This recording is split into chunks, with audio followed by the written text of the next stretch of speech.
Could you give me a brief overview of what the Scottish Youth Parliament is and what it's all about?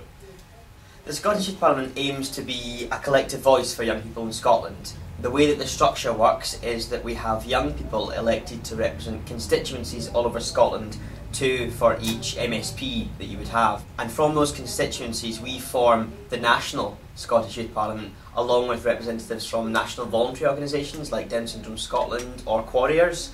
And together we meet 4 times a year in varying locations across Scotland to discuss issues of relevance to young people. The agenda is often from either the conveners group, which is our leads for different policy areas, or from young people in local areas, or perhaps an agenda that the whole of the membership has voted on at a previous sitting. That's essentially the main function of the Scottish Youth Parliament. I've looked at a few of your campaigns. The 2 ones that stood out to me were young is not a crime, and votes at 16. Could you maybe give me a brief overview of both with these campaigns? Just give me a description of them. No problem. The Being Young is Not a Crime campaign was a campaign started last year or 2 years ago to tackle the negative perception of young people in the media. We are really keen to portray young people in the light that we believe is the true light, in that young people are very positive contributors to society, have so much to offer, and we think our organisation is a true reflection of that. And if you look in the press, you do see very, very negative portrayals of young people and prejudices and stereotypes which I don't think reflect reality. So we tried to engage with newspapers, with media forums, tried to release as many positive stories around young people as we could to really try and reflect the true nature of young people and how much of a benefit young people are to society. So that campaign's been going on for quite a while, and again we're just working with lots of different partners, including media outlets and newspapers, to try and promote that. And the second campaign, the most recent campaign, is Votes at 16, which the membership voted on as their lead campaign last November at a sitting in Aberdeen City. And that was really quite obviously to lower the voting age to 16 on the premise that it's simply unfair to have a set of responsibilities and rights not followed by the right to vote.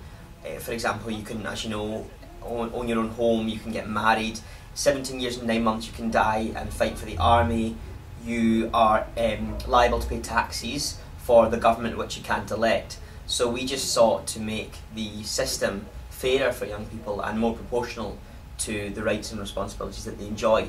And we're working with a whole coalition of partners to achieve that, including Young Scot. There's an organisation called Votes at 16 which campaign for the same aim, and we're also doing lots of media appearances and trying to raise the profile of the issue. We actually went to a United Kingdom Youth Parliament debate, and we all voted collectively that the UK Youth Parliament should adopt the same policies as the Scottish Youth Parliament, and the main campaign being Votes at 16. So we're really working on an approach collectively, not just from the Scottish Youth Parliament itself, but also working with now the UK Youth Parliament and the British Youth Council as well. Do you have a lot of 16-year-old, 17-year-old members who sort of feel left out of the political? Obviously they're involved with this organisation, but do you think they feel left out with, maybe the parties of Liberal Democrats, the Labour, Conservative? Do you think they're left out in the sort of decision-making of the party?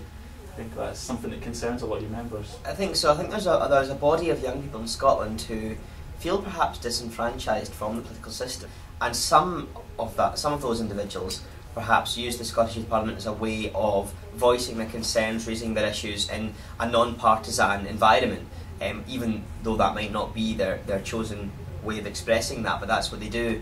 And I think that lowering the voting age wouldn't necessarily inspire huge amounts more interest in political parties, perhaps more the issues and the themes surrounding politics than the cliched politicians, political parties system that we're used to.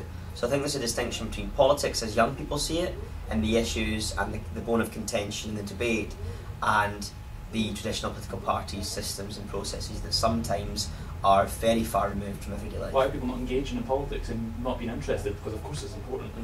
I agree with you that the turnout for the entire electorate, particularly young people, is disappointing. I think that reflects the disenfranchisement and the disillusionment that people have more generally with Parliament, perhaps with political processes, we know them, politicians and parties themselves. But what I truly believe it doesn't reflect is the inspiration for debate and the passion that people feel about issues. in my local area of West Lothian in Livingston, I talked to young people, some of whom I went to school with, about issues like even as small as school buses, school meals, through to the Iraq War and global warming. And each of these issues never seems to fail to inspire fierce debate, and I think that young people can honestly be some of the most passionate people, some of the people who actually have the will and the drive to really discuss these issues, talk about them, often contrary to adults or older people. I think that young people are incredibly passionate about the issues, about the day-to-day politics in the themes and in the goings-on, perhaps not the more formal, archaic sense of Parliament or politicians in the cliched sense. So I think there's a distinction there. Do you think that politicians, or some politicians, are separated from perhaps the people they represent? And that may be a big problem. That's what a lot of people are annoyed about. Of course, the Expenses scandal is the best example of that. Do you think that's an issue? I think it is an issue. I don't think it's an issue for every representative. I think there's some MPs and some MSPs who have undoubtedly abused their position in terms of expenses and perhaps being, not deliberately so, but still removed somewhat from the lives of their constituents. But I also believe that some MSPs and MPs, representatives in general, are incredibly hard-working people who will go the extra mile. I think we need to overcome the fear of the political system, arena and politicians before we properly engage with politicians, because I think there's so many MSPs and MPs out there who are incredibly hard-working people, as I've said, who are able to deal with concerns and tackle issues, but sometimes aren't always approached when they should be, because we are fed up or don't believe they can do anything. What do you see the way forward for getting young people involved in politics? I think social networking sites and YouTube, as you've mentioned, are handy tools. They're useful tools to engage people who maybe wouldn't see the same amount of information through more traditional channels like newspaper or even television sometimes. So I think it's useful to a certain extent, but I don't think it's the answer. I think the answer for politics will always be the issues. It will be nothing but the issues.